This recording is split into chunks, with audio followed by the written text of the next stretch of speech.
I'm so happy to be sharing this with you this week. One of your fellow viewers just recently got her private investigator's license. And if you've tried to do this, if you're working on doing this, you know how difficult it can be. And I just couldn't be happier for her. Hi, this is Larry Kaye with ShadowAnyone.com and the creator of the Investigator's Ultimate Guide series, which is premium private investigator training from someone who's been there and done that.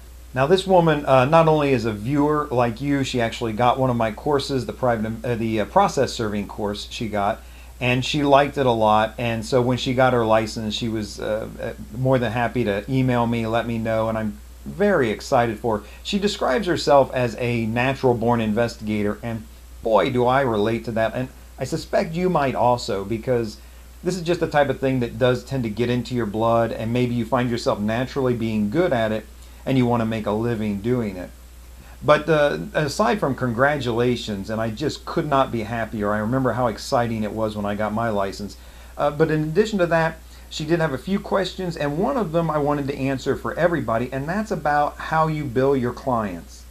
I'm going to cover three basic services that a lot of private investigators offer and just knock those out. The quickest and easiest one to explain is for process serving. How do you do that? I just do the process serving through the course of the month. At the end of the month, I send an itemized bill to the law firm, and I usually have like 30 days net. So they got 30 days to pay it. You can experiment with different numbers, different things.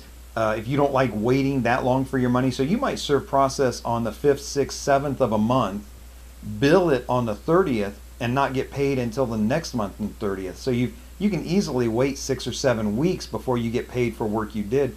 If that's a problem for you, then shorten up the time that's due, or make your prices high enough that you can offer them a discount for early payment. Maybe if they pay within 10 days of receiving the invoice, they get a 10% discount.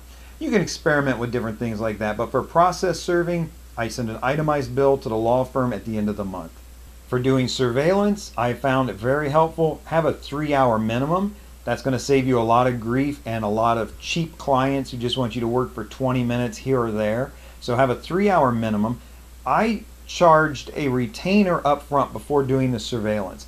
And specifically, it was there were a lot of clients that just used me for that 3 hours, or maybe they used me for 4 hours. So they would just pay it all up front.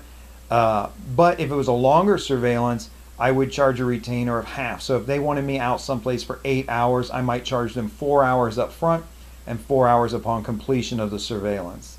By the way, I would make a portion of this a non-refundable retainer. The 3-hour minimum was required up front and was a non-refundable retainer.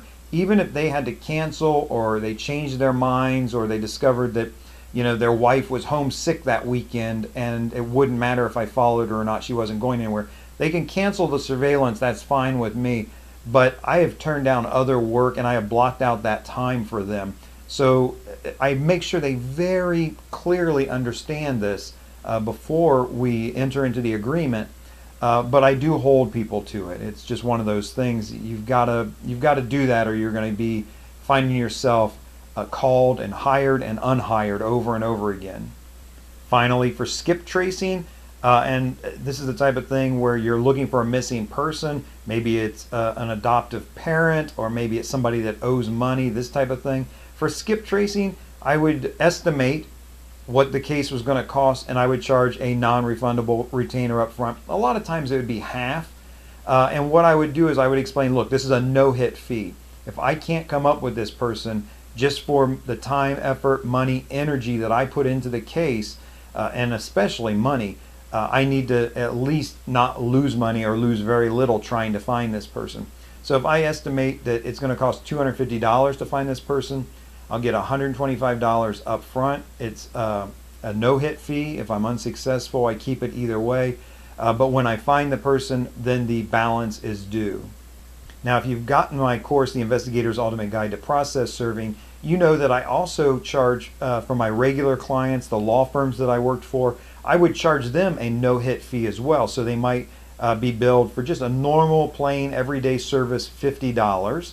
And nowadays, that number is quite a bit higher in most places, maybe $65 to serve process. But I would charge them $50 to serve process, and I'd have a no-hit fee built in. And I can't recall precisely. My no-hit fee was maybe $20, $25, maybe $20 if I recall. And I would put that on the invoices, but then I would one-line it and give it to them for free. I didn't guarantee them this would happen, but it was a nice little surprise when they got the bill that I wasn't charging them if I couldn't serve the papers. It didn't happen that often, but when it did, I felt like it was goodwill between me and the law firm. I'm not really interested in causing waves over $20, a $20 no-hit fee. What I really want is to keep them as a client who's going to be paying me hundreds of dollars every month to do the job that they need done. So as you can see, getting your license is really just a starting point, as difficult and challenging as that is. And I do have a report over at shadowanyone.com, a free report called "If You Want to Be a Private Investigator, Give Up Unless You Do These 3 Things." That's free on the homepage of shadowanyone.com. But getting your license, as tough as that is really the starting point of doing your job and running a successful business. Even if you are a natural born investigator like me and like others, the business side of it may not come so naturally to you, and you need to know both sides of this in order to be successful, do this in the long run, make a living at it.